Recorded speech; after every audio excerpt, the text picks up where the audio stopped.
ਸਤਨਾਮ ਸ੍ਰੀ Waheguru JIO. ਆਸਾ ਮਹੱਲਾ ਪਹਿਲਾ। ਕਾਇਆ ਬ੍ਰਹਮਾ ਮਨ ਹੈ ਧੋਤੀ, ਗਿਆਨ ਜਨੇਊ ਧਿਆਨ ਕੁਸੁਪਾਤੀ। ਕਾਇਆ ਬ੍ਰਹਮਾ ਮਨ ਹੈ ਧੋਤੀ, ਗਿਆਨ ਜਨੇਊ ਧਿਆਨ ਕੁਸੁਪਾਤੀ।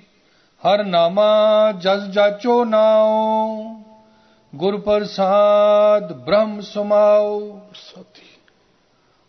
ਪਾਂਡੇ ਐਸਾ ਬ੍ਰਹਮ ਵਿਚਾਰ, ਨਾਮੇ ਸੁਚ ਨਾਮੋ ਪੜੋ, ਨਾਮੇ ਚਜ ਆਚਾਰ।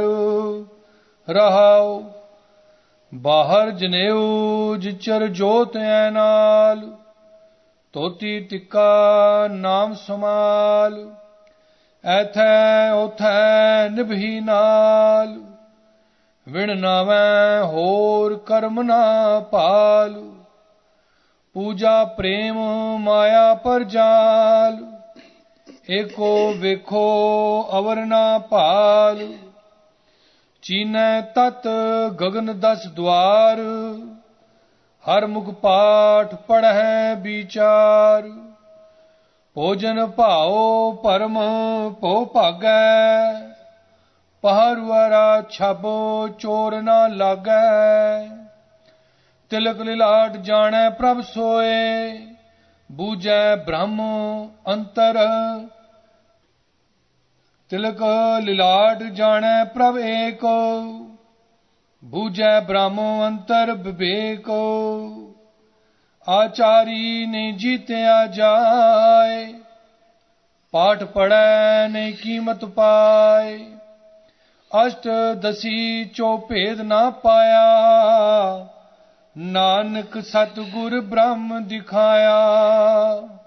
ਅਸ਼ਟ ਦਸੀ ਚੋ ਭੇਦ ਨਾ ਪਾਇਆ, ਨਾਨਕ ਸਤਿਗੁਰ ਬ੍ਰਹਮ ਦਿਖਾਇਆ। ਕਾਇਆ ਬ੍ਰਹਮਾ ਮਨ ਹੈ ਧੋਤੀ, ਗਿਆਨ ਜਨੇਊ ਧਿਆਨ ਕੁਸੁਪਾਤੀ। ਵਾਹਿਗੁਰੂ ਜੀ ਕਾ ਖਾਲਸਾ, ਵਾਹਿਗੁਰੂ ਜੀ ਕੀ ਫਤਿਹ।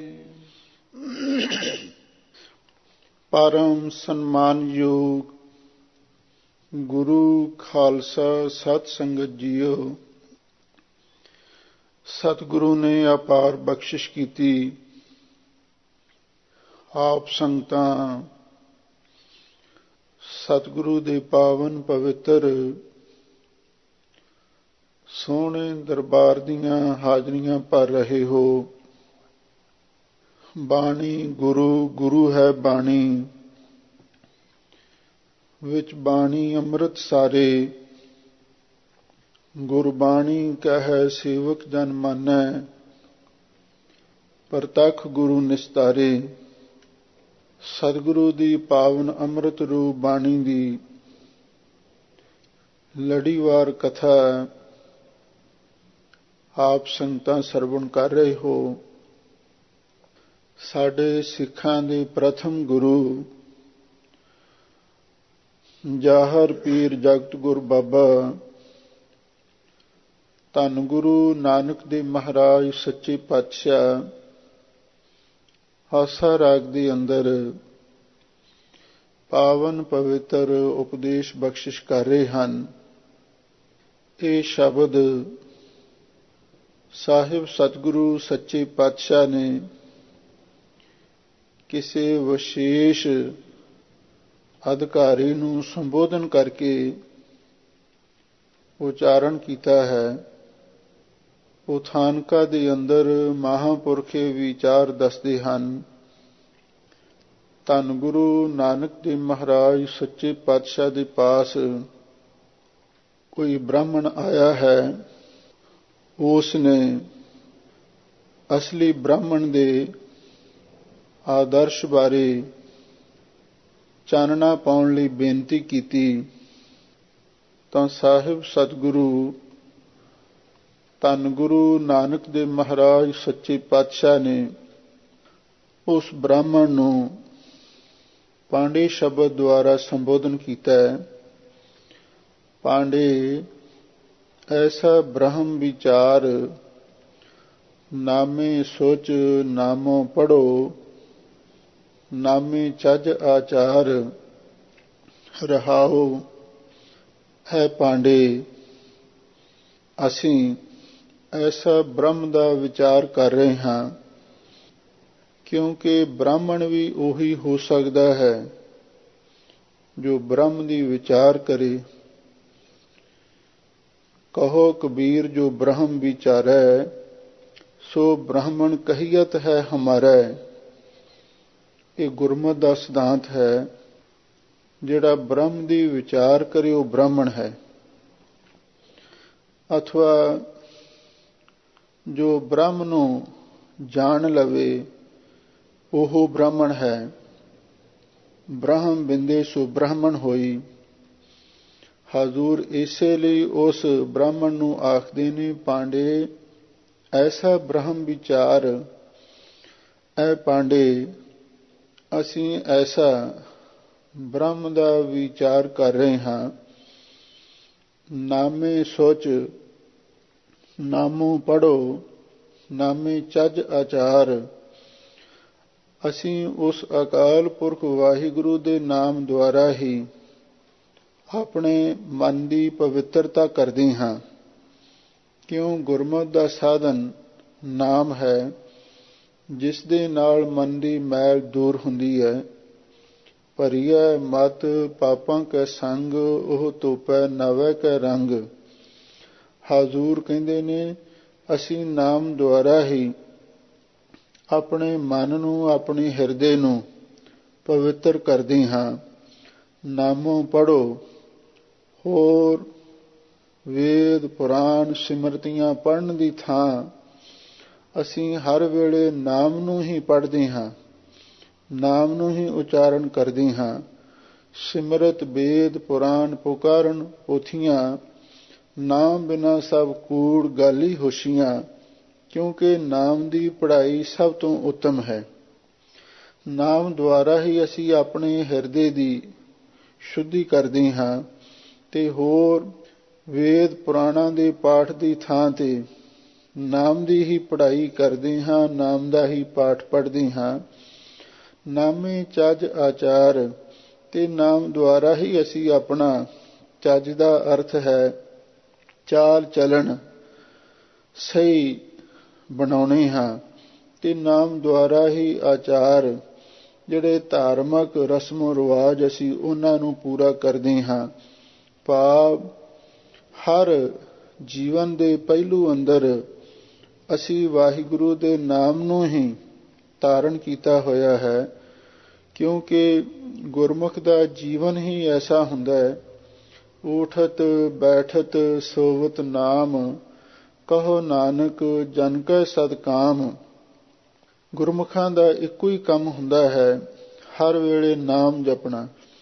ਇਸੇ ਲਈ ਹਜ਼ੂਰ ਫਰਮਾਉਂਦੇ ਨੇ, ਐ ਪੰਡਿਆ, ਤੂੰ ਵੀ ਇਸੇ ਤਰ੍ਹਾਂ ਬ੍ਰਹਮ ਦੀ ਵਿਚਾਰ ਕਰ ਜਿਵੇਂ ਅਸੀਂ ਕਰ ਰਹੇ ਹਾਂ। ਅਸੀਂ ਉਹਦੇ ਨਾਮ ਦੇ ਨਾਲ ਜੁੜੇ ਹੋਏ ਹਾਂ। ਨਾਮ ਨੂੰ ਹੀ ਹਿਰਦੇ ਨੂੰ ਪਵਿੱਤਰ ਕਰਨ ਦਾ ਸਾਧਨ ਮੰਨਿਆ ਹੈ। ਨਾਮ ਦਾ ਹੀ ਪਾਠ ਪੜ੍ਹਦੇ ਹਾਂ ਤੇ ਨਾਮ ਦੁਆਰਾ ਹੀ ਆਪਣਾ ਚੱਜ ਆਚਾਰ, ਆਪਣਾ ਚਾਲ ਚਲਣ ਤੇ ਧਾਰਮਿਕ ਰਸਮੋ ਰਿਵਾਜ ਵੀ ਨਾਮ ਦੁਆਰਾ ਹੀ ਅਸੀਂ ਪੂਰੇ ਕਰਦੇ ਹਾਂ।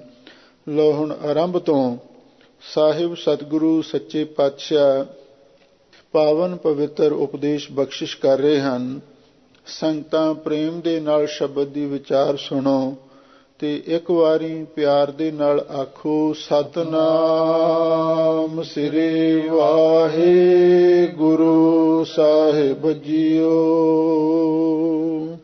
ਕਾਇਆ ਬ੍ਰਹਮਾ ਮਨ ਹੈ ਤੋਤੀ, ਗਿਆਨ ਜਨੇਊ ਧਿਆਨ ਕੁਸਪਾਤੀ। ਆਸਾ ਰਾਗ ਦੇ ਵਿੱਚ ਧੰਨ ਗੁਰੂ ਨਾਨਕ ਦੇਵ ਮਹਾਰਾਜ ਸੱਚੇ ਪਾਤਸ਼ਾਹ ਫਰਮਾਉਂਦੇ ਹਨ, ਐ ਪੰਡਿਆ, ਕਾਇਆ ਬ੍ਰਹਮਾ ਮਨ ਹੈ ਤੋਤੀ। ਇਹ ਕਾਇਆ ਹੀ ਬ੍ਰਹਮਾ ਦਾ ਅਰਥ ਬ੍ਰਾਹਮਣ ਹੈ ਤੇ ਮਨ ਹੈ ਤੋਤੀ, ਇਹ ਮਨ ਹੀ ਤੋਤੀ ਹੈ। ਜੇ ਆਪਾਂ ਸਿੱਧਾ ਅਰਥ ਕਰੀਏ ਤਾਂ ਇਉਂ ਹੀ ਬਣਦਾ ਹੈ, ਕਾਇਆ ਬ੍ਰਾਹਮਣ ਹੈ ਤੇ ਮਨ ਇਹ ਧੋਤੀ ਬੰਨੀ ਹੋਈ ਹੈ। ਪਰ ਜਦੋਂ ਆਪਾਂ ਥੋੜ੍ਹੀ ਜਿਹੀ ਗੰਭੀਰਤਾ ਦੇ ਨਾਲ ਬਾਣੀ ਦੀ ਵਿਚਾਰ ਕਰਦੇ ਹਾਂ, ਕਾਇਆ ਸ਼ਬਦ ਇਸਤਰੀ ਲਿੰਗ ਹੈ, ਇਹਦਾ ਸੰਬੰਧ ਧੋਤੀ ਦੇ ਨਾਲ ਹੈ, ਤੇ ਜਿਹੜਾ ਬ੍ਰਾਹਮਾ ਸ਼ਬਦ ਹੈ ਇਹ ਬ੍ਰਾਹਮਣ ਸ਼ਬਦ ਪੁਲਿੰਗ ਹੈ, ਇਹਦਾ ਸੰਬੰਧ ਮਨ ਦੇ ਨਾਲ ਹੈ, ਕਿਉਂਕਿ ਮਨ ਵੀ ਪੁਲਿੰਗ ਸ਼ਬਦ ਹੈ ਤੇ ਬ੍ਰਾਹਮਣ ਵੀ। ਕਾਇਆ ਤੇ ਧੋਤੀ ਦੋਵੇਂ ਇਸਤਰੀ ਲਿੰਗ ਨੇ। ਇਸ ਲਈ ਇਸ ਪੰਕਤੀ ਦਾ ਸਹੀ ਅਰਥ ਇਉਂ ਬਣੇਗਾ, ਕਾਇਆ ਬ੍ਰਹਮਾ ਮਨ ਹੈ ਧੋਤੀ, ਸ਼ੁੱਧ ਮਨ ਬ੍ਰਾਹਮਣ ਹੈ ਤੇ ਸ਼ੁੱਧ ਕਾਇਆ ਇਸਨੇ ਧੋਤੀ ਬੰਨੀ ਹੋਈ ਹੈ। ਭਾਵ ਸ਼ੁੱਧ ਮਨ ਹੀ ਬ੍ਰਾਹਮਣ, ਇਹ ਅਰਥ ਵਧੇਰੇ ਟੁਕਦਾ ਹੈ। ਤਕਰੀਬਨ ਹੋਰ ਸਾਰੇ ਹੀ ਵਿਦਵਾਨਾਂ ਨੇ ਕਾਇਆ ਨੂੰ ਬ੍ਰਾਹਮਣ ਤੇ ਮਨ ਨੂੰ ਧੋਤੀ ਲਿਖੀ ਹੈ, ਪਰ ਗੁਰਬਾਣੀ ਦੇ ਡੂੰਘੀ ਵਿਚਾਰ ਕਰਨ ਤੋਂ ਬਾਅਦ ਅਨੁਵੇਂ ਕਰਕੇ ਅਰਥ ਮਹਾਂਪੁਰਖ ਲਾਉਂਦੇ ਹਨ ਵੀ ਸ਼ੁੱਧ ਮਨ ਬ੍ਰਾਹਮਣ ਹੈ ਤੇ ਸ਼ੁੱਧ ਕਾਇਆ ਇਸਨੇ ਧੋਤੀ ਬੰਨੀ ਹੋਈ ਹੈ। ਇਹ ਅਰਥ ਪੂਰਨ ਪ੍ਰਸੰਗਕ ਹੈ। ਗਿਆਨ ਜਨੇਊ ਧਿਆਨ ਕੁਸ ਪਾਤੀ, ਤੇ ਇਸਨੇ ਗਿਆਨ ਦਾ ਜਨੇਊ ਪਹਿਨਿਆ, ਮਨ ਰੂਪੀ ਬ੍ਰਾਹਮਣ ਨੇ ਗਿਆਨ ਦਾ ਜਨੇਊ ਪਹਿਨਿਆ। ਧਿਆਨ ਕੁਸ ਪਾਤੀ, ਤੇ ਜਿਹੜਾ ਵਾਹਿਗੁਰੂ ਦਾ ਧਿਆਨ ਹੈ ਕੁਸ ਪਾਤੀ, ਇਹ ਮਨ ਨੂੰ ਦਬ ਦੇ ਛੱਲੇ ਪਾਏ ਹੋਏ ਨੇ। ਕਿਉਂਕਿ ਜਦੋਂ ਬ੍ਰਾਹਮਣ ਲੋਕ ਪੂਜਾ ਕਰਦੇ ਹਨ ਜਾਂ ਸੂਰਜ ਨੂੰ ਪਾਣੀ ਦਿੰਦੇ ਹਨ ਅੰਮ੍ਰਿਤ ਵੇਲੇ, ਉਸ ਵੇਲੇ ਹੱਥਾਂ ਵਿੱਚ ਦਬ ਦੇ ਛੱਲੇ ਪਾਉਂਦੇ ਨੇ, ਉਹਨਾਂ ਨੂੰ ਪਵਿੱਤਰ ਮੰਨਦੇ ਨੇ। ਕੁਸ਼ਪਾਤੀ ਦਾ ਅਰਥ ਕੁਸ਼ਾ ਪੱਤਰ, ਭਾਵ ਦਬ ਦੇ ਛੱਲੇ ਪਾਉਣੇ। ਲੋ ਹਜ਼ੂਰ ਕਹਿੰਦੇ ਨੇ ਮਨ ਬ੍ਰਾਹਮਣ ਹੈ, ਕਾਇਆ ਧੋਤੀ ਹੈ, ਗਿਆਨ ਦਾ ਉਸਨੇ ਜਨੇਊ ਪਾਇਆ ਹੋਇਆ ਹੈ ਤੇ ਧਿਆਨ ਦੇ ਮਨ ਨੂੰ ਦਬ ਦੇ ਛੱਲੇ ਪਾਏ ਹੋਏ ਹਨ। ਹਰ ਨਾਮਾ ਜਸ ਜਾਚੋ ਨਾਉ, ਗੁਰ ਪ੍ਰਸਾਦੀ ਬ੍ਰਹਮ ਸਮਾਓ। ਲਓ ਜਿਹੜੇ ਬ੍ਰਾਹਮਣ ਲੋਕ ਨੇ ਉਹ ਆਪਣੇ ਜਜਮਾਨਾਂ ਪਾਸੋਂ ਜਾ ਕੇ ਖੈਰ ਵੀ ਮੰਗਦੇ ਹਨ, ਭਿਖਿਆ ਵੀ ਮੰਗਦੇ ਹਨ, ਪਰ ਹਜ਼ੂਰ ਕਹਿੰਦੇ ਨੇ ਹਰ ਨਾਮਾ ਜਸ ਜਾਚੋ ਨਾਉ, ਅਸੀਂ ਤੇ ਆਪਣੇ ਸਤਿਗੁਰੂ ਦੇ ਪਾਸ ਜਾ ਕੇ ਵਾਹਿਗੁਰੂ ਦਾ ਨਾਮ ਤੇ ਉਹਦੇ ਜਸ ਦੀ ਹੀ ਜਾਚਨਾ ਕਰਦੇ ਹਾਂ, ਹੋਰ ਸਾਨੂੰ ਕੁਝ ਨਹੀਂ ਚਾਹੀਦਾ। ਸਾਨੂੰ ਵਾਹਿਗੁਰੂ ਦਾ ਨਾਮ ਤੇ ਵਾਹਿਗੁਰੂ ਦਾ ਜਸ, ਅਸੀਂ ਇਹੀ ਜਾਚਨਾ ਸਤਿਗੁਰੂ ਦੇ ਪਾਸੋਂ ਕਰਦੇ ਹਾਂ। ਗੁਰ ਪ੍ਰਸਾਦੀ ਬ੍ਰਹਮ ਸਮਾਓ, ਇਉਂ ਗੁਰੂ ਦੀ ਕਿਰਪਾ ਦੁਆਰਾ ਦੈਵੀ ਗੁਣਾਂ ਨੂੰ ਧਾਰਨ ਕਰਕੇ ਤੇ ਵਾਹਿਗੁਰੂ ਦੇ ਨਾਮ ਤੇ ਕੀਰਤਨ ਦੁਆਰਾ ਉਸ ਅਸੀਂ ਬ੍ਰਹਮ ਦੇ ਵਿੱਚ ਸਮਾ ਗਏ ਹਾਂ। ਪਾਂਡੇ ਐਸਾ ਬ੍ਰਹਮ ਵਿਚਾਰ, ਨਾਮੇ ਸੁਚ ਨਾਮੋ ਪੜੋ, ਨਾਮੇ ਚੱਜ ਆਚਾਰ ਰਹਾਓ। ਸਾਹਿਬ ਸਤਿਗੁਰੂ ਧੰਨ ਗੁਰੂ ਨਾਨਕ ਦੇਵ ਮਹਾਰਾਜ ਸੱਚੇ ਪਾਤਸ਼ਾਹ ਫਰਮਾਉਂਦੇ ਨੇ, ਗੁਰਪ੍ਰਸਾਦੀ ਬ੍ਰਹਮ ਸਮਾਓ, ਅਸੀਂ ਗੁਰੂ ਦੀ ਕਿਰਪਾ ਨਾਲ ਬ੍ਰਹਮ ਦੇ ਵਿੱਚ ਸਮਾ ਜਾਵਾਂਗੇ। ਇਉਂ ਵੀ ਅਰਥ ਕੀਤਾ ਹੈ, ਪਾਂਡੇ ਐਸਾ ਬ੍ਰਹਮ ਵਿਚਾਰ, ਐ ਪੰਡਿਆ ਅਸੀਂ ਐਸਾ ਬ੍ਰਹਮ ਦਾ ਵਿਚਾਰ ਕਰਦੇ ਹਾਂ, ਤੂੰ ਵੀ ਕਰ। ਨਾਮੇ ਸੋਚ, ਅਸੀਂ ਉਸ ਵਾਹਿਗੁਰੂ ਦੇ ਨਾਮ ਦੇ ਨਾਲ ਹੀ ਅੱਠੇ ਪੈਰ ਜੁੜੇ ਰਹਿੰਦੇ ਹਾਂ। ਨਾਨਕ ਕਰ ਕੇਵਲ ਨਾਮ, ਨਾਮ ਦੁਆਰਾ ਹੀ ਅਸੀਂ ਆਪਣੇ ਹਿਰਦੇ ਨੂੰ ਸ਼ੁੱਧ ਕੀਤਾ ਹੈ। ਨਾਮ ਦਾ ਹੀ ਹਮੇਸ਼ਾ ਲਈ ਪਾਠ ਪੜ੍ਹਦੇ ਹਾਂ ਤੇ ਨਾਮ ਦੁਆਰਾ ਹੀ ਅਸੀਂ ਆਪਣੇ ਇਖਲਾਕ ਨੂੰ ਅੱਛਾ ਬਣਾਇਆ ਹੈ ਤੇ ਨਾਮ ਦੁਆਰਾ ਹੀ ਆਚਾਰ ਜੋ ਸਦਾਚਾਰ ਹੈ ਅਸੀਂ ਉਹਨੂੰ ਅੱਗੇ ਕਰ ਰਹੇ ਹਾਂ। ਬਾਹਰ ਜਨੇਊ ਜਿਚਰ ਜੋਤ ਐ ਨਾਲ, ਧੋਤੀ ਟਿੱਕਾ ਨਾਮ ਸਮਾਲ। ਰਹਾਉ ਵਿਸਰਾਮ ਦੇ ਕੇ ਸਾਹਿਬ ਸਤਿਗੁਰੂ ਸੱਚੇ ਪਾਤਸ਼ਾਹ ਅੱਗੇ ਫਰਮਾਉਂਦੇ ਹਨ, ਉਸ ਬ੍ਰਾਹਮਣ ਨੂੰ ਕਹਿੰਦੇ ਨੇ ਬਾਹਰ ਜਨੇਊ, ਆ ਜਿਹੜਾ ਤੁਸੀਂ ਬਾਹਰ ਜਨੇਊ ਪਾਇਆ ਹੋਇਆ ਨਾ, ਜਿਚਰ ਜੋਤ ਹੈ ਨਾਲ, ਜਿੰਨਾ ਚਿਰ ਤੱਕ ਵਾਹਿਗੁਰੂ ਦੀ ਜੋਤ ਤੁਹਾਡੇ ਨਾਲ ਹੈ, ਭਾਵ ਜਿੰਨਾ ਚਿਰ ਤੱਕ ਤੁਹਾਡਾ ਸਰੀਰ ਜੀਵਤ ਹੈ ਓਨਾ ਚਿਰ ਹੀ ਤੁਹਾਡੇ ਨਾਲ ਨਿਭਦਾ ਹੈ। ਪਰ ਜਦੋਂ ਕੋਈ ਆਦਮੀ ਚੜ੍ਹਾਈ ਕਰ ਜਾਂਦਾ ਹੈ ਇਹ ਬਾਹਰਲਾ ਜਨੇਊ ਕਿਸੇ ਦੇ ਨਾਲ ਨਹੀਂ ਜਾਂਦਾ। ਧੰਨ ਗੁਰੂ ਨਾਨਕ ਦੇਵ ਮਹਾਰਾਜ ਸੱਚੇ ਪਾਤਸ਼ਾਹ ਦੀ ਜਦੋਂ 8 ਸਾਲ ਦੀ ਅਵਸਥਾ ਹੋਈ ਤਾਂ ਉਸ ਵੇਲੇ ਬਾਬਾ ਕਾਲੂ ਜੀ ਨੇ ਹਰਦਿਆਲ ਪੰਡਤ ਨੂੰ, ਜੋ ਬੇਦੀ ਕੁਲ ਦਾ ਪੁਰੋਹਿਤ ਸੀ, ਬੁਲਾਇਆ। ਕਹਿਣ ਲੱਗਾ, ਤੁਸੀਂ ਮੇਰੇ ਪੁੱਤਰ ਧੰਨ ਗੁਰੂ ਨਾਨਕ ਦੇਵ ਮਹਾਰਾਜ ਨੂੰ ਜਨੇਊ ਪਹਿਨਾਓ। ਤਾਂ ਉਸ ਵੇਲੇ ਧੰਨ ਗੁਰੂ ਨਾਨਕ ਦੇਵ ਮਹਾਰਾਜ ਸੱਚੇ ਪਾਤਸ਼ਾਹ ਨੇ ਹਰਦਿਆਲ ਪੁਰੋਹਿਤ ਦੇ ਪ੍ਰਥਾਏ ਐਸਾ ਹੀ ਉਪਦੇਸ਼ ਬਖਸ਼ਿਸ਼ ਕੀਤਾ ਸੀ। ਦਇਆ ਕਪਾਹ ਸੰਤੋਖ ਸੂਤ ਜਤ ਗੰਢੀ ਸਤ ਵਟ, ਇਹੋ ਜਨੇਊ ਜੀ ਕਾ ਹੈ ਤਾਂ ਪਾਂਡੇ ਕਤ। ਸਾਨੂੰ ਬਾਹਰਲਾ ਜਨੇਊ ਨਹੀਂ ਚਾਹੀਦਾ। ਇਹ ਜਨੇਊ ਤੇ ਥੋੜਾ ਚਿਰ ਹੀ ਨਿਭਦਾ ਹੈ, ਇਸ ਲਈ ਸਾਨੂੰ ਗਿਆਨ ਦਾ ਜਨੇਊ ਚਾਹੀਦਾ। ਬਾਹਰਲਾ ਜਨੇਊ ਓਨਾ ਚਿਰ ਹੀ ਹੈ ਜਿੰਨਾ ਚਿਰ ਤੱਕ ਸਾਡੇ ਸਰੀਰ ਨਾਲ ਵਾਹਿਗੁਰੂ ਦੀ ਜੋਤ ਦਾ ਸੰਬੰਧ ਹੈ। ਇਸ ਲਈ ਇਸ ਨੂੰ ਅੱਗੇ ਨਾਲ ਨਹੀਂ ਜਾਣਾ। ਧੋਤੀ ਟਿੱਕਾ ਨਾਮ ਸੰਭਾਲ। ਹਜ਼ੂਰ ਕਹਿੰਦੇ ਨੇ ਅਸਲੀ ਧੋਤੀ ਤੇ ਟਿੱਕਾ ਤਿਲਕ ਇਹੀ ਹੈ ਨਾਮ ਸੰਭਾਲ, ਜੋ ਨਾਮ ਨੂੰ ਸੰਭਾਲਣਾ ਹੈ, ਜੋ ਵਾਹਿਗੁਰੂ ਦਾ ਨਾਮ ਜਪਣਾ ਹੈ, ਸਿਮਰਨ ਕਰਨਾ ਹੈ, ਇਹੀ ਧੋਤੀ ਹੈ, ਇਹੀ ਸਾਡਾ ਤਿਲਕ ਹੈ। ਐਥੈ ਓਥੈ ਨਿਭੀ ਨਾਲ, ਵਿਣ ਨਾਵੈ ਹੋਰ ਕਰਮ ਨਾ ਭਾਲ। ਸਾਹਿਬ ਸਤਿਗੁਰੂ ਸੱਚੇ ਪਾਤਸ਼ਾਹ ਫਰਮਾਉਂਦੇ ਨੇ, ਐ ਪੰਡਤਾ, ਇਹ ਜਿਹੜਾ ਨਾਮ ਦਾ ਧੋਤੀ ਤਿਲਕ ਹੈ, ਐਥੈ ਓਥੈ, ਐਥੈ ਇਸ ਮਾਤਲੋਕ ਵਿੱਚ ਵੀ ਤੇ ਉੱਥੇ ਪਰਲੋਕ ਦੇ ਵਿੱਚ ਵੀ ਇਹ ਨਾਲ ਨਿਭਣ ਵਾਲਾ ਹੈ। ਇਸ ਲਈ ਨਾਮ ਦੇ ਨਾਲ ਹੀ ਜੁੜਨਾ ਚਾਹੀਦਾ ਹੈ। ਵਿਣ ਨਾਵੈ ਹੋਰ ਕਰਮ ਨਾ ਭਾਲ। ਹਜ਼ੂਰ ਕਹਿੰਦੇ ਵਾਹਿਗੁਰੂ ਦੇ ਨਾਮ ਤੋਂ ਬਿਨਾਂ ਜਿਹੜੇ ਹੋਰ ਕਰਮ ਨੇ, ਵਿਧੀ ਨਿਖੇਧ ਨਿਤ ਨਿਮਿਤ ਪ੍ਰਾਸ਼ਚਿਤ ਕਾਮਕ ਆਦਿਕ, ਉਹਨਾਂ ਦੇ ਵਿੱਚ ਐਸਾ ਗੁਣ ਨਹੀਂ ਲੱਭਿਆ ਜਾ ਸਕਦਾ ਜੋ ਨਾਮ ਦੇ ਵਿੱਚ ਸ਼ਕਤੀ ਹੈ। ਜਿਹ ਮਾਰਕ ਘਨੇ ਜਾਹੇ ਨਾ ਕੂਸਾ, ਹਰ ਕਾ ਨਾਮ ਊਹਾ ਸੰਗ ਤੁਸਾ। ਜਹ ਪੈਂਡੈ ਮਹਾ ਅੰਧ ਗੁਬਾਰਾ, ਹਰ ਕਾ ਨਾਮ ਸੰਗ ਉਜਿਆਰਾ। ਜਿੱਥੇ ਨਾਮ ਨੇ ਨਾਲ ਜਾਣਾ, ਬਿਨਾਂ ਨਾਮ ਤੋਂ ਹੋਰ ਕਰਮਾਂ ਦੀ ਭਾਲ ਕਰਨੀ ਵਿਅਰਥ ਹੈ, ਕਿਉਂਕਿ ਹੋਰ ਕਰਮਾਂ ਨੇ ਅੱਗੇ ਨਾਲ ਨਹੀਂ ਜਾਣਾ। ਪੂਜਾ ਪ੍ਰੇਮ ਮਾਇਆ ਪਰ ਜਾਲ, ਏਕੋ ਵੇਖੋ ਅਵਰ ਨਾ ਭਾਲ। ਇਹ ਪੰਡਤ ਕਹਿਣ ਲੱਗਾ, ਮਹਾਰਾਜ ਅਸੀਂ ਤੇ ਮੂਰਤੀਆਂ ਦੀ ਪੂਜਾ ਵੀ ਕਰਦੇ ਹਾਂ ਤੇ ਨਾਲ ਠਾਕੁਰਾਂ ਦੀ ਪੂਜਾ ਵੀ ਕਰਦੇ ਹਾਂ, ਪਰ ਹਜ਼ੂਰ ਕਹਿੰਦੇ ਨਹੀਂ, ਪੂਜਾ ਪ੍ਰੇਮ ਮਾਇਆ ਪਰ ਜਾਲ। ਜਿਹੜਾ ਮਾਇਆ ਨੂੰ ਪਰਵਸ਼ੀਸ਼ ਕਰਕੇ ਸਾੜ ਕੇ ਜੋ ਪ੍ਰਭੂ ਦਾ ਪ੍ਰੇਮ ਆਪਣੇ ਅੰਦਰ ਪੈਦਾ ਕੀਤਾ ਹੈ, ਇਹੀ ਅਸੀਂ ਪੂਜਾ ਕਰਦੇ ਹਾਂ, ਤੇ ਤੂੰ ਵੀ ਐਸੀ ਪੂਜਾ ਕਰ। ਅਥਵਾ ਪੂਜਾ ਪ੍ਰੇਮ, ਉਸ ਵਾਹਿਗੁਰੂ ਦੇ ਨਾਲ ਪ੍ਰੇਮ ਕਰਨਾ ਹੀ ਉਹਦੀ ਪੂਜਾ ਹੈ। ਤੇ ਵਾਹਿਗੁਰੂ ਦੇ ਨਾਲ ਪ੍ਰੇਮ ਕਰਕੇ ਮਾਇਆ ਪਰ ਜਾਲ, ਤੇ ਜਿਹੜਾ ਮਾਇਆ ਦਾ ਮੋਹ ਹੈ, ਇਸ ਨੂੰ ਪਰਵਸ਼ੀਸ਼ ਕਰਕੇ ਸਾੜ ਦੇਣਾ ਚਾਹੀਦਾ ਹੈ। ਏਕੋ ਵੇਖੋ ਅਵਰ ਨਾ ਭਾਲ। ਹਜ਼ੂਰ ਕਹਿੰਦੇ ਨੇ, ਪੰਡਤ ਜੀ ਤੁਸੀਂ ਇੱਕ ਪਰਮਾਤਮਾ ਨੂੰ ਸਾਰੇ ਥਾਂ ਵੇਖੋ, ਤੇ ਜਿਹੜੇ ਹੋਰ ਦੇਵੀ ਦੇਵਤੇ ਨੇ ਉਹਨਾਂ ਨੂੰ ਨਾ ਭਾਲੋ, ਉਹਨਾਂ ਤੋਂ ਕੁਛ ਨਹੀਂ ਮਿਲੇਗਾ। ਇਸੇ ਲਈ ਗੁਰਮਤਿ ਦਾ ਸਿਧਾਂਤ ਹੈ ਇੱਕ ਨੂੰ ਮੰਨਣਾ। ਏਕੋ ਜਪ ਏਕੋ ਸਲਾਹੇ, ਏਕ ਸਿਮਰ ਏਕੋ ਮਨ ਆਹੇ।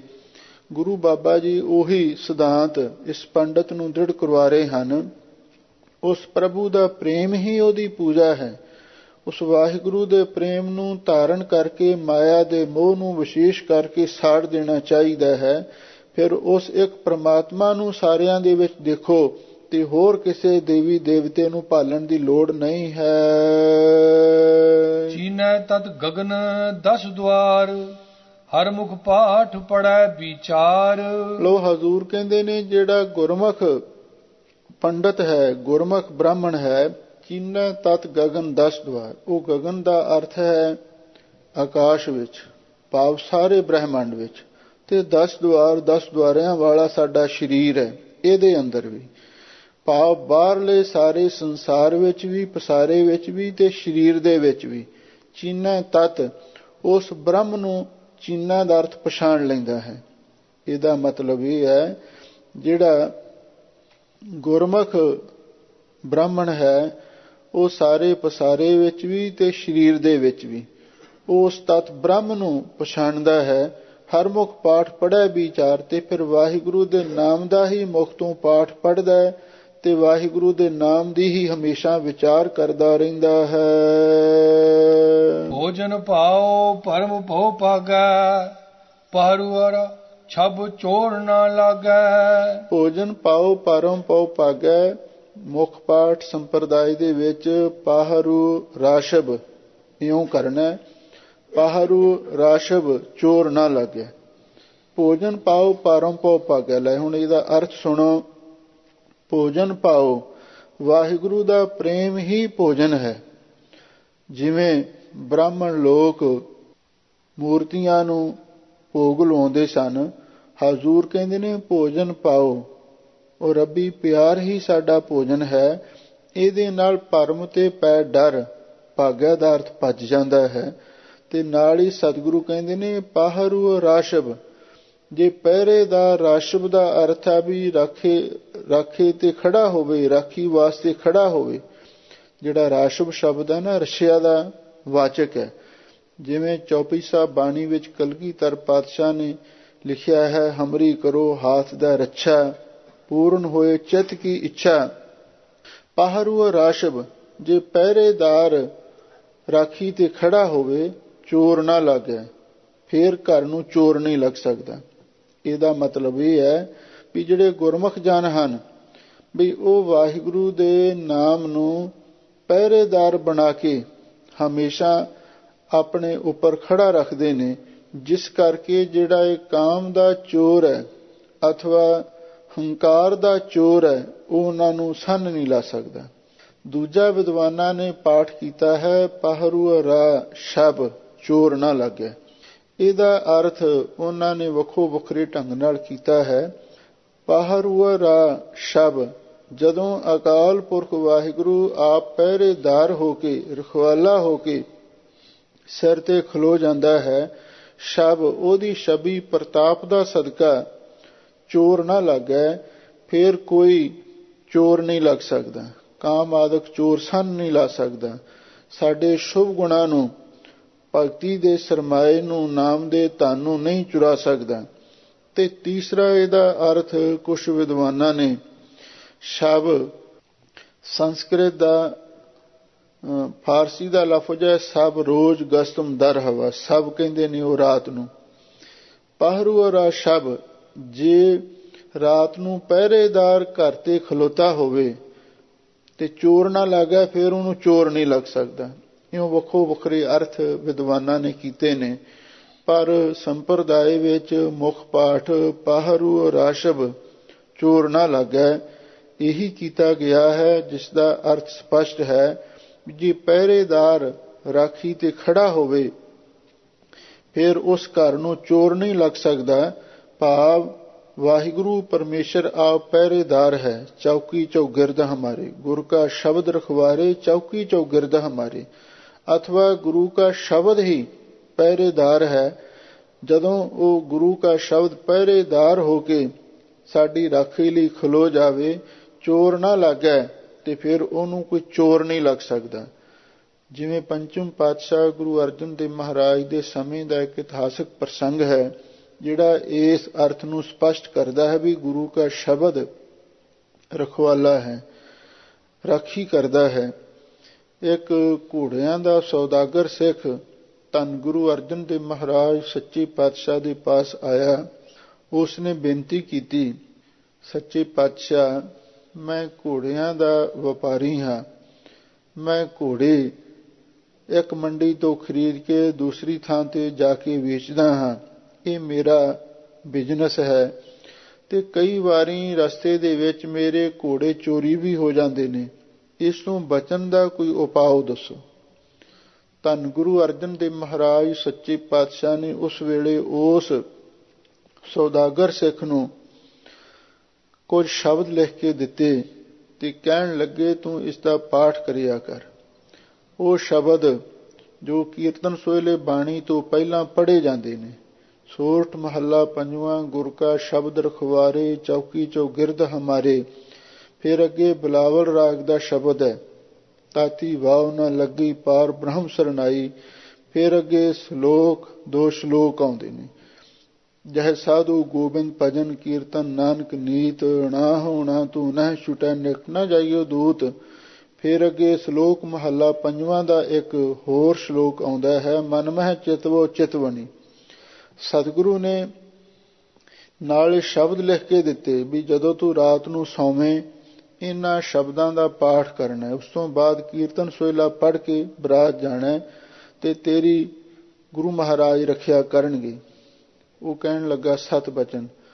ਉਹ ਹੁਣ ਵਪਾਰੀ ਚਲਿਆ ਗਿਆ, ਘੋੜਿਆਂ ਦਾ ਵਪਾਰ ਤੇ ਕਰ ਹੀ ਰਿਹਾ ਸੀ। ਜਦੋਂ ਵੀ ਕਿਧਰੇ ਉਸਨੇ ਦੇਖਣਾ ਵੀ ਹੁਣ ਮੈਂ ਆ ਸੁਰੱਖਿਅਤ ਥਾਂ ਤੇ ਡੇਰਾ ਲਾ ਰਿਹਾ ਹਾਂ, ਉਸਨੇ ਰਾਤ ਨੂੰ ਰੱਖਿਆ ਦੇ ਸ਼ਬਦ ਪੜ੍ਹਨੇ ਤੇ ਕੀਰਤਨ ਸੋਹਿਲਾ ਪੜ੍ਹ ਕੇ ਬੇਫਿਕਰ ਹੋ ਕੇ ਸੌਂ ਜਾਣਾ। ਤੇ ਕੋਈ ਚੋਰ ਉਸਦੇ ਘੋੜੇ ਨਹੀਂ ਸੀ ਲਿਜਾ ਸਕਦਾ। ਇੱਕ ਦਿਨ ਕੀ ਹੋਇਆ, ਇਹ ਸਫ਼ਰ ਕਰਕੇ ਬਹੁਤ ਜ਼ਿਆਦਾ ਥੱਕਿਆ ਹੋਇਆ ਸੀ ਔਰ ਇਹ ਜਦੋਂ ਸੌਣ ਲੱਗਿਆ ਇਹਨੂੰ ਉਹ ਰੱਖਿਆ ਦੇ ਸ਼ਬਦ ਤੇ ਸੋਹਿਲੇ ਦਾ ਪਾਠ ਭੁੱਲ ਗਿਆ। ਪਹਿਲਾਂ ਹੀ ਨੀਂਦ ਆ ਗਈ ਜਾਂ ਪੜ੍ਹਦੇ ਨੂੰ ਵਿੱਚੇ ਨੀਂਦ ਆ ਗਈ। ਤੇ ਜਦੋਂ ਪੜ੍ਹਦੇ ਨੂੰ ਨੀਂਦ ਆ ਗਈ ਤਾਂ ਕਹਿੰਦੇ ਨੇ ਰਾਤ ਦੇ ਸਮੇਂ 4 ਚੋਰ ਆਏ ਔਰ ਉਹਨਾਂ ਨੇ ਇਹਦੇ ਘੋੜਿਆਂ ਦੇ ਤਬੇਲੇ ਵਿੱਚ ਆ ਕੇ ਘੋੜੇ ਦੇਖਣੇ ਸ਼ੁਰੂ ਕਰ ਦਿੱਤੇ ਵੀ ਕਿਹੜੇ ਘੋੜੇ ਚੋਰੀ ਕਰਕੇ ਲਿਜਾਣੇ ਨੇ। ਉਸ ਤੋਂ ਬਾਅਦ ਗੁਰਸਿੱਖ ਨੂੰ ਜਾਗ ਆ ਗਈ ਤੇ ਇਸਨੇ ਫਿਰ ਸਾਵਧਾਨ ਹੋ ਕੇ ਸ਼ਬਦ ਪੜ੍ਹੇ ਰੱਖਿਆ ਦੇ ਨਾਲ ਸੋਹਿਲੇ ਬਾਣੀ ਦਾ ਪਾਠ ਕੀਤਾ। ਉਸੇ ਵੇਲੇ ਐਸੀ ਗੁਰੂ ਦੀ ਕਲਾ ਵਰਤੀ, ਘੋੜਿਆਂ ਦੇ ਤਬੇਲੇ ਦੇ ਆਲੇ ਦੁਆਲੇ ਜਿੱਥੇ ਇਹਦਾ ਕੈਂਪ ਲੱਗਿਆ ਹੋਇਆ ਸੀ ਇੱਕ ਲੋਹੇ ਦਾ ਕੋਟ ਉਸਰਿਆ ਦਿਖਾਈ ਦੇਣ ਲੱਗਿਆ। ਇਹ ਜਿਹੜੇ ਚੋਰ ਚੋਰੀ ਕਰਨ ਵਾਸਤੇ ਆਏ ਸਨ ਤਬੇਲੇ ਵਿੱਚ ਵੜ ਤਾਂ ਗਏ ਪਰ ਬਾਹਰ ਨਿਕਲਣ ਵਾਸਤੇ ਕੋਈ ਇਹਨਾਂ ਨੂੰ ਰਸਤਾ ਨਾ ਮਿਲਿਆ। ਜਦੋਂ ਦਿਨ ਚੜ੍ਹਿਆ ਤੇ ਸੁਦਾਗਰ ਨੇ ਦੇਖਿਆ ਵੀ ਘੋੜਿਆਂ ਦੇ ਤਬੇਲੇ ਵਿੱਚ 4 ਚੋਰ ਨੇ। ਤੇ ਜਦੋਂ ਉਹਨਾਂ ਚੋਰਾਂ ਦੇ ਬਾਰੇ ਉਹਨਾਂ ਚੋਰਾਂ ਨੂੰ ਪੁੱਛਿਆ, ਭਾਈ ਤੁਸੀਂ ਕੌਣ ਹੋ? ਉਹ ਕਹਿੰਦੇ ਨੇ ਹੁਣ ਅਸੀਂ ਝੂਠ ਤਾਂ ਬੋਲ ਨਹੀਂ ਸਕਦੇ, ਅਸੀਂ ਹੈ ਤੇ ਚੋਰ, ਪਰ ਅਸੀਂ ਬੜੇ ਇਸ ਗੱਲ ਤੋਂ ਹੈਰਾਨ ਹਾਂ। ਜਦੋਂ ਅਸੀਂ ਚੋਰੀ ਕਰਨ ਆਏ ਸੀ ਉਸ ਵੇਲੇ ਸਾਨੂੰ ਕੋਈ ਕੋਟ ਦਿਖਾਈ ਨਹੀਂ ਦਿੱਤਾ, ਕੋਈ ਰੱਖਿਆ ਦੀਵਾਰ ਦਿਖਾਈ ਨਹੀਂ ਦਿੱਤੀ। ਪਰ ਕੁਝ ਸਮੇਂ ਤੋਂ ਬਾਅਦ ਜਦੋਂ ਅਸੀਂ ਤਬੇਲੇ ਵਿੱਚ ਹੀ ਸਾਂ ਇੱਕ ਐਸਾ ਲੋਹੇ ਦਾ ਕੋਟ ਉਸਰਿਆ ਤੇ ਅਸੀਂ ਸਾਰੀ ਰਾਤ ਹੀ ਟੱਕਰਾਂ ਮਾਰਦੇ ਰਹੇ, ਸਾਨੂੰ ਬਾਹਰ ਜਾਣ ਲਈ ਰਸਤਾ ਨਹੀਂ ਲੱਭਿਆ। ਤੂੰ ਸਾਨੂੰ ਇਹ ਦੱਸ ਉਹ ਤੇਰੇ ਕੋਲੇ ਕਿਹੜਾ ਜਾਦੂ ਹੈ, ਕਿਹੜੀ ਕਲਾ ਹੈ ਜਿਸ ਕਰਕੇ ਰਾਤ ਦੇ ਸਮੇਂ ਲੋਹੇ ਦਾ ਕੋਟ ਉਸਰ ਜਾਂਦਾ ਹੈ। ਤਾਂ ਉਸ ਵੇਲੇ ਉਸ ਗੁਰਸਿੱਖ ਨੂੰ ਧੰਨ ਗੁਰੂ ਅਰਜਨ ਦੇਵ ਮਹਾਰਾਜ ਸੱਚੇ ਪਾਤਸ਼ਾਹ ਦੀ ਯਾਦ ਆਈ ਤੇ ਸਤਿਗੁਰੂ ਦਾ ਧੰਨਵਾਦ ਕੀਤਾ। ਕਹਿਣ ਲੱਗਾ ਗਰੀਬ ਨਿਵਾਜ ਸਤਿਗੁਰੂ ਤੁਸੀਂ ਧੰਨ ਹੋ, ਤੁਸੀਂ ਐਸੀ ਇਹ ਪਵਿੱਤਰ ਬਾਣੀ ਸਾਨੂੰ ਬਖਸ਼ਿਸ਼ ਕੀਤੀ ਹੈ, ਇਹ ਐਸੇ ਰੱਖਿਆ ਦੇ ਸ਼ਬਦ ਸਾਨੂੰ ਬਖਸ਼ਿਸ਼ ਕੀਤੇ ਨੇ ਜਿਹਦੇ ਨਾਲ ਸਾਡੀ ਹੀ ਰੱਖਿਆ ਨਹੀਂ ਸਾਡੇ ਮਾਲ ਅਸਬਾਬ ਦੀ ਰੱਖਿਆ ਵੀ ਹੁੰਦੀ ਹੈ। ਇਸ ਲਈ ਉਸ ਵਪਾਰੀ ਸਿੱਖ ਨੇ ਫਿਰ ਉਹਨਾਂ ਚੋਰਾਂ ਨੂੰ ਆਖਿਆ ਵੀ ਇਹ ਮੇਰੇ ਗੁਰੂ ਦੇ ਸ਼ਬਦ ਦੀ ਸ਼ਕਤੀ ਹੈ, ਇਹ ਮੇਰੇ ਗੁਰੂ ਦੀ ਕਲਾ ਬਾਣੀ ਦੀ ਸ਼ਕਤੀ ਹੈ। ਤੇ ਫਿਰ ਉਹ ਚੋਰ ਵੀ ਦੱਸਦੇ ਨੇ ਗੁਰੂ ਦੇ ਸਿੱਖ ਬਣ ਗਏ ਸਨ। ਸੋ ਇੱਥੇ ਧੰਨ ਗੁਰੂ ਨਾਨਕ ਦੇਵ ਮਹਾਰਾਜ ਸੱਚੇ ਪਾਤਸ਼ਾਹ ਫਰਮਾਉਂਦੇ ਨੇ ਪਾਹਰੂ ਰਾਸ਼ਬ ਚੋਰ ਨਾ ਲੱਗੈ। ਜਦੋਂ ਸ਼ਬਦ ਰੂਪੀ ਪਹਿਰੇਦਾਰ ਰਾਖੀ ਵਾਸਤੇ ਖੜਾ ਹੋਵੇ ਤੇ ਫਿਰ ਕਾਮ ਆਦਿਕ ਚੋਰ ਅਥਵਾ ਜਮ ਰੂਪੀ ਚੋਰ ਵੀ ਉਹਦੇ ਨੇੜੇ ਨਹੀਂ ਲੱਗ ਸਕਦਾ। ਤਿਲਕ ਲਿਲਾਟ ਜਾਣੈ ਪ੍ਰਭ ਏਕ, ਬੂਝੈ ਬ੍ਰਹਮ ਅੰਤਰ ਵਿਵੇਕ। ਸਾਹਿਬ ਸਤਿਗੁਰੂ ਸੱਚੇ ਪਾਤਸ਼ਾਹ ਫਰਮਾਉਂਦੇ ਨੇ ਬ੍ਰਾਹਮਣ ਲੋਕ ਮੱਥੇ ਤੇ ਤਿਲਕ ਵੀ ਲਾਉਂਦੇ ਨੇ, ਇਹ ਵੀ ਇੱਕ ਬ੍ਰਾਹਮਣ ਦੀ ਨਿਸ਼ਾਨੀ ਹੈ। ਤਿਲਕ ਲਾਟ ਮੱਥੇ ਨੂੰ ਕਹਿੰਦੇ ਨੇ। ਬ੍ਰਾਹਮਣ ਦੇ ਮੱਥੇ ਉੱਤੇ ਤਿਲਕ ਲੱਗਿਆ ਹੁੰਦਾ। ਹਜ਼ੂਰ ਕਹਿੰਦੇ ਨੇ ਜਾਣੈ ਪ੍ਰਭ ਏਕ, ਜਿਹੜਾ ਉਸ ਇੱਕ ਅਕਾਲ ਪੁਰਖ ਵਾਹਿਗੁਰੂ ਨੂੰ ਜਾਣਨਾ ਹੈ, ਉਸ ਇੱਕ ਅਕਾਲ ਪੁਰਖ ਵਾਹਿਗੁਰੂ ਨੂੰ ਜਾਣਨਾ ਇਹ ਪਰੋਖ ਗਿਆਨ ਹੈ, ਸਮਾਨ ਗਿਆਨ ਹੈ। ਇਹੀ ਮਾਨੋ ਮੱਥੇ ਵਿੱਚ ਅਸਾਂ ਤਿਲਕ ਲਾਇਆ ਹੋਇਆ ਹੈ, ਬੂਝੈ ਬ੍ਰਹਮ ਅੰਤਰ ਵਿਵੇਕ। ਤੇ ਅਸੀਂ ਆਪਣੇ ਮਨ ਦੇ ਅੰਦਰ, ਵਿਵੇਕ ਦਾ ਅਰਥ ਹੈ ਵੀ ਜੀਵ ਈਸ਼ ਦੀ ਏਕਤਾ ਦੀ ਵਿਚਾਰ ਕਰਕੇ ਤੇ ਆਪਣੇ ਮਨ ਅੰਦਰ ਉਸ ਅਕਾਲ ਪੁਰਖ ਵਾਹਿਗੁਰੂ ਪਰਮੇਸ਼ਰ ਨੂੰ ਬੁੱਝਿਆ ਹੈ, ਸਮਝਿਆ ਹੈ। ਭਾਵ ਉਹ ਵਾਹਿਗੁਰੂ ਸਾਡੇ ਅੰਦਰ ਹੀ ਵਸ ਰਿਹਾ ਹੈ। ਬੂਝੈ ਬ੍ਰਹਮ ਅੰਤਰ ਵਿਵੇਕ, ਅਥਵਾ ਜਿਸ ਦੇ ਅੰਦਰ ਵਿਵੇਕ ਸ਼ਕਤੀ ਹੋਵੇ। ਵਿਵੇਕ ਦਾ ਅਰਥ ਗਿਆਨ ਵੀ ਹੈ। ਜਿਹਦੇ ਅੰਦਰ ਵਿਵੇਕ, ਜੀਵ ਈਸ਼ ਦੀ ਏਕਤਾ ਦਾ ਗਿਆਨ ਪੈਦਾ ਹੋ ਜਾਂਦਾ ਹੈ। ਬੂਝੈ ਬ੍ਰਹਮ, ਉਹੀ ਆਪਣੇ ਅੰਦਰ ਬ੍ਰਹਮ ਨੂੰ ਬੁੱਝਦਾ ਸਮਝਦਾ ਹੈ। ਆਚਾਰੀ ਨਹੀਂ ਜੀਤਿਆ ਜਾਏ, ਪਾਠ ਪੜੈ ਨਹੀਂ ਕੀਮਤ ਪਾਏ। ਸਾਹਿਬ ਸਤਿਗੁਰੂ ਸੱਚੇ ਪਾਤਸ਼ਾਹ ਫਰਮਾਉਂਦੇ ਨੇ, ਭਾਈ ਆਚਾਰੀ ਦਾ ਅਰਥ ਹੈ ਵੀ ਜਿਹੜੇ ਕਰਮ ਕਾਂਡ ਦੇ ਦੱਸੇ ਜਿਹੜੇ ਧਰਮ ਕਰਮ ਨੇ, ਉਹਨਾਂ ਨੂੰ ਕਰਕੇ ਇਹ ਮਨ ਨਹੀਂ ਜਿੱਤਿਆ ਜਾ ਸਕਦਾ। ਜਿੰਨੇ ਮਰਜ਼ੀ ਧਰਮ ਕਰਮ ਪੂਜਾ ਪਾਠ ਕਰੀ ਜਾਓ, ਪਰ ਹਜ਼ੂਰ ਕਹਿੰਦੇ ਨੇ ਆਚਾਰੀ ਨਹੀਂ ਜੀਤਿਆ ਜਾਏ। ਇਹ ਜਿਹੜੇ ਕਰਮ ਕਾਂਡ ਦੇ ਦੱਸੇ ਚੱਜ ਆਚਾਰ ਨੇ, ਧਾਰਮਿਕ ਰੀਤੀ ਰਿਵਾਜ ਨੇ, ਇਹਨਾਂ ਨੂੰ ਕਰਨ ਦੇ ਨਾਲ ਮਨ ਨਹੀਂ ਜਿੱਤਿਆ ਜਾ ਸਕਦਾ। ਪਾਠ ਪੜ੍ਹੈ ਨਹੀਂ ਕੀਮਤ ਪਾਏ। ਹਜ਼ੂਰ ਕਹਿੰਦੇ ਨੇ ਜਿਹੜੇ ਲੋਕ ਵੇਦਾਂ ਪੁਰਾਣਾਂ ਦਾ ਪਾਠ ਪੜ੍ਹਦੇ ਨੇ, ਉਹ ਵੀ ਵਾਹਿਗੁਰੂ ਦੀ ਕੀਮਤ ਨਹੀਂ ਪਾ ਸਕਦੇ। ਅਸ਼ਟਦਸੀ ਚੋ ਭੇਦ ਨਾ ਪਾਇਆ, ਨਾਨਕ ਸਤਿਗੁਰ ਬ੍ਰਹਮ ਦਿਖਾਇਆ। ਸਾਹਿਬ ਸਤਿਗੁਰੂ ਸੱਚੇ ਪਾਤਸ਼ਾਹ ਫਰਮਾਉਂਦੇ ਨੇ, ਅਸ਼ਟਦਸੀ 8 ਤੇ 10 ਜੋ 18 ਪੁਰਾਣ ਨੇ, ਤੇ 4 ਵੇਦ ਨੇ। 18 ਪੁਰਾਣ ਪੜ੍ਹਨ ਵਾਲਿਆਂ ਨੇ ਤੇ 4 ਵੇਦਾਂ ਦੇ ਬਖਤੀਆਂ ਨੇ ਵੀ ਉਸ ਅਕਾਲ ਪੁਰਖ ਵਾਹਿਗੁਰੂ ਦਾ ਭੇਤ ਨਹੀਂ ਪਾਇਆ। ਨਾਨਕ ਸਤਿਗੁਰ ਬ੍ਰਹਮ ਦਿਖਾਇਆ, ਵੀ ਉਸ ਬ੍ਰਹਮ ਨੂੰ ਸਾਨੂੰ ਸਤਿਗੁਰੂ ਨੇ ਦਿਖਾ ਦਿੱਤਾ। ਧੰਨ ਗੁਰੂ ਨਾਨਕ ਦੇਵ ਮਹਾਰਾਜ ਸੱਚੇ ਪਾਤਸ਼ਾਹ ਨੇ ਅਸਲੀ ਬ੍ਰਾਹਮਣ ਦਾ ਆਦਰਸ਼ ਕਿਹੋ ਜਿਹਾ ਹੁੰਦਾ ਹੈ, ਨਾਨਕ ਸਤਿਗੁਰ ਬ੍ਰਹਮ ਦਿਖਾਇਆ। ਇੱਥੇ ਆ ਕੇ ਗੱਲ ਮੁਕਾਈ ਹੈ ਵੀ ਜਿਸ ਨੇ ਸਤਿਗੁਰੂ ਦੀ ਕਿਰਪਾ ਦੁਆਰਾ ਉਸ ਅਕਾਲ ਪੁਰਖ ਵਾਹਿਗੁਰੂ ਦੇ ਪ੍ਰਤੱਖ ਦਰਸ਼ਨ ਦੀਦਾਰੇ ਕਰ ਲਏ, ਤੇ ਉਹੀ ਅਸਲੀ ਬ੍ਰਾਹਮਣ ਹੋ ਸਕਦਾ ਹੈ। ਉਹੀ ਗੁਰਸਿੱਖੀ ਦੇ ਅੰਦਰ ਧਾਰਮਿਕ ਦ੍ਰਿਸ਼ਟੀਕੋਣ ਤੋਂ ਉਹ ਬ੍ਰਹਮ ਗਿਆਨੀ ਹੋ ਸਕਦਾ ਹੈ, ਜਿਸ ਨੂੰ ਸਤਿਗੁਰੂ ਨੇ ਬ੍ਰਹਮ ਦਿਖਾ ਦਿੱਤਾ ਹੈ। ਆਸਾ ਮਹੱਲਾ ਪਹਿਲਾ। ਸੇਵਕ ਦਾਸ ਭਗਤ ਜਨ ਸੋਈ, ਠਾਕੁਰ ਕਾ ਦਾਸ ਗੁਰਮੁਖ ਹੋਈ। ਧੰਨ ਗੁਰੂ ਨਾਨਕ ਦੇਵ ਮਹਾਰਾਜ ਸੱਚੇ ਪਾਤਸ਼ਾਹ ਫਿਰ ਅੱਗੇ ਗੁਰਮੁਖਾਂ ਦੀ ਹੀ ਮਹਿਮਾ ਉਚਾਰਨ ਕਰਦੇ ਹਨ। ਸਾਚ ਨਾਮ ਗੁਰ ਸ਼ਬਦ ਵਿਚਾਰ, ਗੁਰਮੁਖ ਸਾਚੇ ਸਾਚਾ ਦਰਬਾਰ। ਰਹਾਉ ਇਹ ਹਨ ਸਿਧਾਂਤ ਰੂਪ ਪੰਕਤੀਆਂ। ਹਜ਼ੂਰ ਫਰਮਾਉਂਦੇ ਨੇ, ਸਾਚ ਨਾਮ ਗੁਰ ਸ਼ਬਦ ਵਿਚਾਰ। ਗੁਰਮੁਖ ਸੱਚੇ ਨਾਮ ਦੇ ਨਾਲ ਪਿਆਰ ਕਰਦੇ ਨੇ ਤੇ ਨਾਲ ਗੁਰ ਸ਼ਬਦ ਵਿਚਾਰ, ਗੁਰੂ ਸ਼ਬਦ ਦੁਆਰਾ ਵਿਚਾਰ ਕਰਦੇ ਨੇ। ਅਥਵਾ ਗੁਰਮੁਖ ਸਾਚ ਨਾਮ, ਸੱਚੇ ਨਾਮ ਨੂੰ ਜਪਦੇ ਨੇ ਤੇ ਨਾਲ ਗੁਰੂ ਸ਼ਬਦ ਦੀ ਵਿਚਾਰ ਕਰਦੇ ਹਨ। ਗੁਰਮੁਖ ਸਾਚੇ ਸਾਚਾ ਦਰਬਾਰ, ਫਿਰ ਉਹ ਗੁਰਮੁਖ ਜਨ ਉਸ ਅਕਾਲ ਪੁਰਖ ਵਾਹਿਗੁਰੂ ਦੇ ਸੱਚੇ ਦਰਬਾਰ ਦੇ ਵਿੱਚ, ਭਾਵ ਉਹਦੀ ਸੱਚੀ ਦਰਗਾਹ ਵਿੱਚ ਅਥਵਾ ਸੱਚਖੰਡ ਦੇ ਵਿੱਚ ਵੀ ਸਾਚੇ ਉਹ ਸਚਿਆਰ ਬਣ ਜਾਂਦੇ ਹਨ। ਭਾਵ ਜੋ ਸੱਚੇ ਨਾਮ ਦੇ ਨਾਲ ਜੁੜੇ ਹੁੰਦੇ ਨੇ ਤੇ ਨਾਲ ਗੁਰੂ ਸ਼ਬਦ ਦੀ ਵਿਚਾਰ ਕਰਦੇ ਹਨ, ਉਹ ਗੁਰਮੁਖ ਵਾਹਿਗੁਰੂ ਦੇ ਸੱਚੇ ਦਰਬਾਰ ਦੇ ਵਿੱਚ ਵੀ ਸੱਚੇ ਹੋ ਜਾਂਦੇ ਹਨ, ਪ੍ਰਵਾਨ ਹੋ ਜਾਂਦੇ ਹਨ, ਸਚਿਆਰ ਸਿੱਧ ਹੋ ਜਾਂਦੇ ਹਨ। ਹੁਣ ਆਰੰਭ ਤੋਂ ਸਤਿਗੁਰੂ ਜੀ ਫਰਮਾਉਂਦੇ ਹਨ, ਸੇਵਕ ਦਾਸ ਭਗਤ ਜਨ ਸੋਈ, ਠਾਕੁਰ ਕਾ ਦਾਸ ਗੁਰਮੁਖ ਹੋਈ। ਲੋ ਹਜ਼ੂਰ ਕਹਿੰਦੇ ਨੇ ਅਸਲੀ ਸੇਵਕ ਤੇ ਅਸਲੀ ਦਾਸ ਤੇ ਅਸਲੀ ਭਗਤ ਜਨ ਉਹੀ ਹੈ ਜਿਸ ਉੱਤੇ ਵਾਹਿਗੁਰੂ ਦੀ ਮਿਹਰ ਹੋਵੇ। ਉਸ ਦੀ ਨਿਸ਼ਾਨੀ ਕੀ ਹੁੰਦੀ ਹੈ? ਠਾਕੁਰ ਕਾ ਦਾਸ ਗੁਰਮੁਖ ਹੋਈ। ਜਿਹੜਾ ਉਸ ਠਾਕੁਰ ਮਾਲਕ ਅਕਾਲ ਪੁਰਖ ਵਾਹਿਗੁਰੂ ਦਾ ਦਾਸ ਹੈ, ਉਹ ਗੁਰਮੁਖ ਹੋਈ, ਉਹ ਗੁਰੂ ਦੇ ਸਨਮੁਖ ਹੁੰਦਾ। ਜਿਹੜਾ ਗੁਰਮੁਖ ਦਾ ਅਰਥ ਹੈ ਵੀ ਉਹ ਹਮੇਸ਼ਾ ਗੁਰੂ ਦੇ ਸਨਮੁਖ ਰਹਿੰਦਾ। ਦੂਸਰਾ ਗੁਰਮੁਖ ਦਾ ਅਰਥ ਹੈ ਉਹ ਗੁਰੂ ਅਨੁਸਾਰੀ ਹੋ ਕੇ ਚੱਲਦਾ ਹੈ। ਇਹ ਵਾਹਿਗੁਰੂ ਦੇ ਦਾਸ ਦੀ ਨਿਸ਼ਾਨੀ ਹੈ। ਉਹ ਕਦੇ ਗੁਰੂ ਦੀ ਦੱਸੀ ਮਰਜ਼ਾਦਾ ਨੂੰ ਛੱਡਦਾ ਨਹੀਂ। ਠਾਕੁਰ ਕਾ ਦਾਸ, ਠਾਕੁਰ ਵਾਹਿਗੁਰੂ ਦਾ ਦਾਸ ਹਮੇਸ਼ਾ ਲਈ ਗੁਰਮੁਖ ਹੁੰਦਾ ਹੈ। ਗੁਰੂ ਦਰਸਾਏ ਮਾਰਗ ਤੇ ਚੱਲਦਾ ਹੈ, ਗੁਰੂ ਦੇ ਨਾਲ ਪਿਆਰ ਕਰਦਾ ਹੈ, ਗੁਰੂ ਦੇ ਅਨੁਸਾਰ ਹੋ ਕੇ ਚੱਲਦਾ ਹੈ।